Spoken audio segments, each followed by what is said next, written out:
আকাশ হঠাৎ অন্ধকার, বাতাসে গর্জন, তারপর বজ্রপাত ও বৃষ্টি। এটাই কি কালবৈশাখী? কিন্তু এই ঝড়ের পেছনের বিজ্ঞান ও ইতিহাস কি?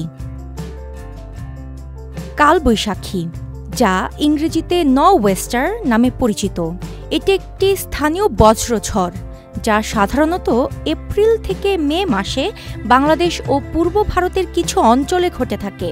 এর বায়ুর গড় গতিবেগ ঘন্টায় ৪০ থেকে ৬০ কিলোমিটার, কখনো কখনো ১০০ কিলোমিটার পর্যন্ত হতে পারে।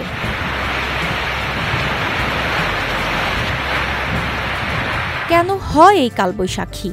গ্রীষ্মকালে মাটির উপরিভাগের উষ্ণতা ও আর্দ্রতা বৃদ্ধি পায়।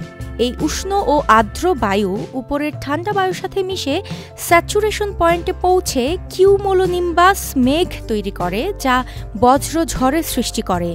১৯৮৯ সালের বাংলাদেশে একটি কালবৈশাখী ঝড়ে ১,০০০-এরও বেশি মানুষ মারা যায়, যা ইতিহাসের সবচেয়ে প্রাণঘাতী টর্নেডো হিসেবে বিবেচিত। যদিও কালবৈশাখী ঝড় ক্ষয়ক্ষতির কারণ, তবে এটি কৃষির জন্য উপকারী। এই ঝড়ের বৃষ্টিপাত ধান, পাট ও চা চাষে সহায়ক ভূমিকা পালন করে। কালবৈশাখী আমাদের প্রকৃতির একটি অবিচ্ছেদ্য অংশ।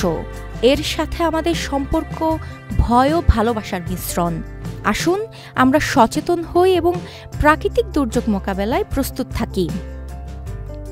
ইউকে আশা, চ্যানেল আই।